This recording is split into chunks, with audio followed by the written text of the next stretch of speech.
Welcome to the video today. We're going to talk about what do you want to see in Scalar 3.0, which I'm not sure when it's going to come out, but I know they're working on it right now. And so in the comments, be sure to just list what you want to see for your Scalar 3.0. And together, maybe we'll come up with some great ideas, and I'm sure the developer's always looking for feedback. So I'm going to just go through some of my ideas for 3.0, and I've got them listed here, and we'll take it one step at a time here. So my first suggestion for 3.0, as far as I'm concerned, is it has to do with the sounds that come with Scalar, and there are a lot of them already. And I believe David said that they want to develop more of them and to make them more dynamic, have more sampled layers to them, which will take up more space. And my concern is that if they do add many multi-sampled new instruments, when you load Scalar, that might start to draw more power from your CPU and load up more memory usage, basically. And my concern is that I believe a lot of people are using Scalar as a controller to drive their own instruments, and that's how I use it. And if Scalar itself becomes a somewhat heavy VST in itself, that option will kind of be a lot more difficult. In fact, the more scalars you have open, the higher CPU and memory usage will kind of skyrocket. So I think a good idea would be to keep both camps happy, those that want Scalar to have its own instruments, and those that want to use Scalar mainly as to control their own instrument VSTs separately, would be to have two versions. So you could have the full Scalar, and then you could have the controller-only version. So, when you load up Scalar, you basically can load Scalar 3.0 or the Scalar plug-in controller. And hopefully that wouldn't be that hard to do.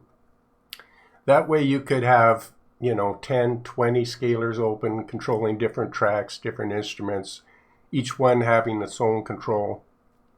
So I think that would be a great idea if they could do that, because I'd hate to have Scalar become so heavy and big that, when you open two or three of them, it kind of bogs down your system. So that's my first suggestion. Divide it into two separate plugins.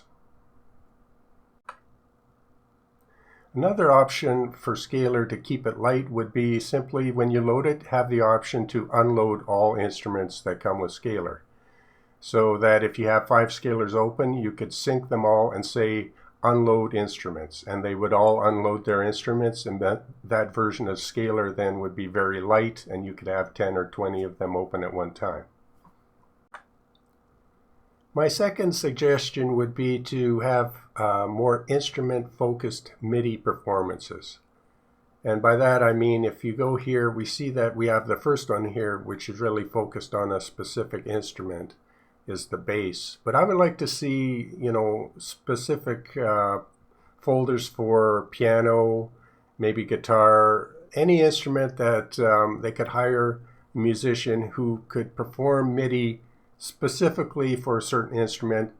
And just like Easy Keys or Easy Bass, if you notice, their MIDI is another level up because it's created specifically for that instrument. So I would like to see them hire more artists and really come up with some instrument-specific categories here. I think that would be really nice. And that is my second suggestion. So the third suggestion is kind of a technical one, where the humanization button, we see some more categories here, but I would like to have more control over the velocity. Right now it can be a little bit too punchy. I'd like to be able to dial that in on a scale of 1 to 100, or some have a lot more variety there for velocity. Right now, if I turn it on, it's more than what I would like. And with the timing, You could probably do the same thing.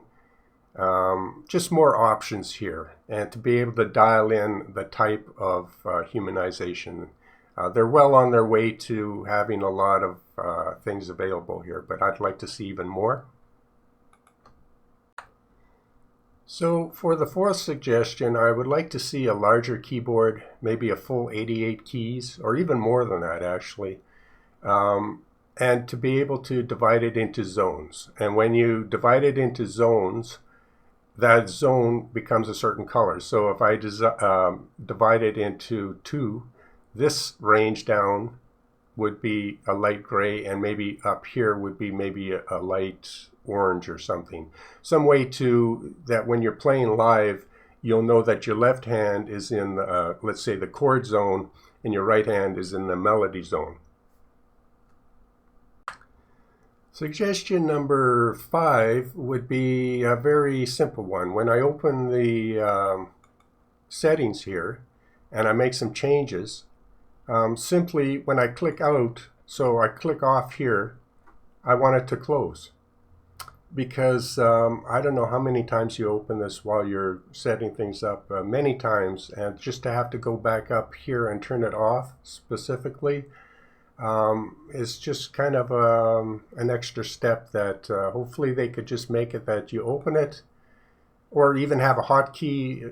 Possibly you could set it up with a hotkey now, but simply when you then click off somewhere else, it just closes automatically. So that's simply suggestion number 5. So suggestion number 6 is the most complex one, but I think would be the most interesting one if they could pull this off. I've mentioned this in more detail before in other videos, but I'm going to keep it very simple, and maybe they could just try this in one of their upcoming scalers, because I think people would really get a benefit from this. I mentioned that if you could make the keyboard larger and have it that you can divide it into different colored zones, when you play a chord on your left hand, that would inform whatever you have here on your melody zone on the right register, the right hand side. So I play a chord, and then immediately any note that I play in this upper register will only be notes of the chord. So it could only be a C, an E, or a G, right? So in that way, so a C, an E, and a G. But it will step through. And then when you change chord, you could only play step through on your right hand those notes of the chord. So it would be B, D, and F. So in that way, when you're playing live on the keyboard, you're always going to be playing interesting notes. And they have a kind of version of that now, but it's I don't find it intuitive or smooth playing. And I think they could do a little bit more with it. So with the zones, you could simply say the lower zone plays the chords, the upper zone plays the melody. They could have a button here saying live play, right under mod or whatever here. And you could also set it up to do more things, so that when I'm playing a chord again, anything I play in this upper zone will be either notes of the chord, but even better, you could have it in the settings so that live play settings would give you different options to say that, okay, any live chord played will play notes of the chord, step through one at a time, 2 at a time, inversions of that chord notes, up or down, and you could have different options for that. And so in that way, the live playing in Scalar could be enhanced, and I think it would take it in a direction where not only can you get these great chords, but you can enjoy playing live and having those chords that you do play interpreted in the upper register in musical ways that you normally might not be able to play. So that is some of my suggestions for Scalar 3.0. Be sure to write in the comments what are your suggestions. And if the video gets some traction, maybe the developer will take a look at it, and I'm sure they're interested in feedback. And any good suggestions that they could put into 3.0, I'm sure they will give it a good solid look at. So thanks for watching the video, and we'll see you on the next one.